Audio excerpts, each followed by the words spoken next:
एक गांव में देवा नामक एक किसान था।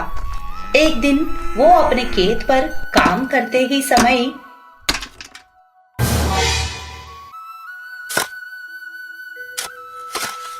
वह देवा को एक गुप्त निधि की मटका मिला था। अरे वाह, भगवान ने मुझ पर उसका कृपा बना कर रखा है, इसीलिए मेरे खेत में मुझे ये गुप्त निधि मिल गया। मुझे बहुत खुश लग रहा है। अगर ये बात मेरी पत्नी सुलोचना को मालूम पड़ गया तो वो कितनी खुश हो जाएगी।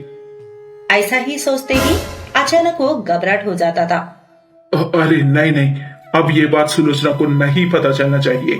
अगर उसको मालूम पड़ गया तो वो पूरे गांव पर शोर बजा कर नाचेगी। मैं ऐसा नहीं होने दूंगा। लेकिन ये मेरे पत्नी से कैसे छुपाओ, ये मामला बहुत सावधान से सोचना पड़ता है। ऐसा ही सोचकर वहाँ पर मिट्टी में मटका दफना कर वो चला जाता था। क्या जी, आज आपको बहुत जल्द घर याद आया, क्या बात है? अरे कुछ नहीं, मुझे बहुत तेज भूख लग रहा है, इसलिए जल्दी घर आया हूँ। सुलोचना खाना परोस देती, लेकिन देवा का पूरा सोच ध्यान गुप्त निधि की ओर ही चला जाता था। और सुलोचना, मुझे अब भूख नहीं है और सुन मैं बाजार जा रहा हूँ। अरे क्या हुआ जी, अभी आपने भूखी बोला है ना, इतनी ही देर में क्या हो गया आपको? अरे मुझे क्या हुआ, कुछ नहीं, सब कुछ ठीक है। मैं बाजार जाकर कुछ सामान लाना है, मुझे देर हो जाएगा। तुम खाना खा के जल्दी सो जाओ।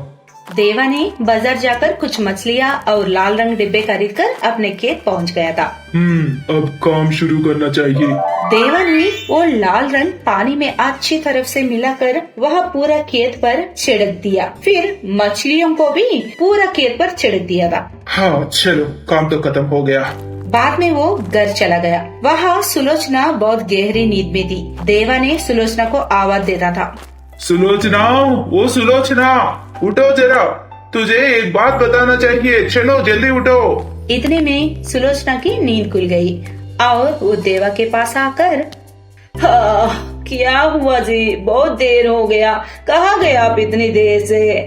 अरे सुलोचना, हमारे खेत में कुछ अजीब घटना हुई, वही बताने के लिए मैं दौड़कर तुम्हारे पास आया हूँ। चलो चलो सुलोचना, तेरे आंखों से वो देखना चाहिए।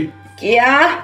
अभी नहीं जी, बहुत नींद आ रही है, कुछ भी सुबह देख लेंगे। चलो अब सो जाएंगे हम।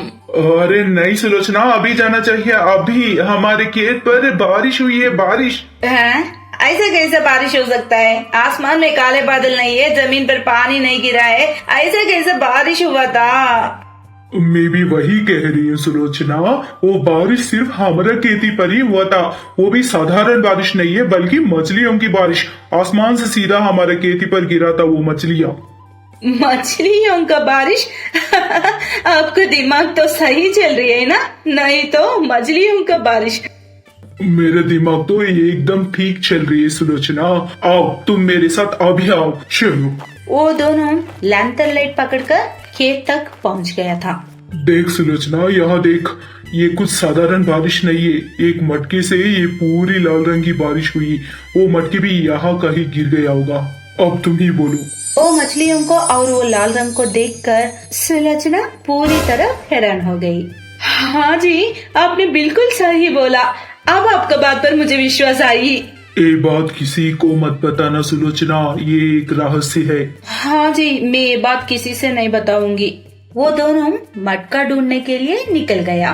फिर देवा ने मटका को निकालकर, अरे सुलोचना, मटका मिल गया, इधर आओ। वो दोनों मटका को लेकर घर चले जाते थे।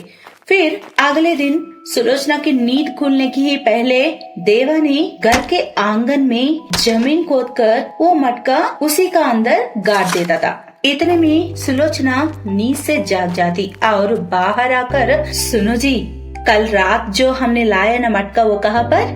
मटका? क्या मटका?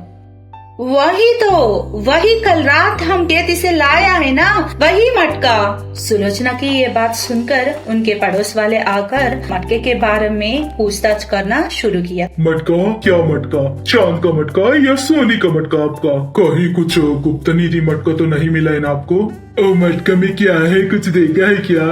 ऐसे हर कोई कुछ न तो कुछ सवाल पूछ रही है। ये देखकर देवा ने, ऐसा कुछ नहीं है, वो अभी नीचे जाग कर आई है ना, सपना देखा होगा शायद। नहीं है, मैं कुछ सपना में नहीं हूँ, मैं सच ही बोल रही हूँ। आप लोग सुन लो, कल रात हमारे खेत में बड़ा बारिश हुई थी, लेकिन कल तो कहीं भी कुछ बारिश हुई नहीं ना। अरे बेवकूफ, पहले पूरी बात तो सुन लो, बाद में बोलो।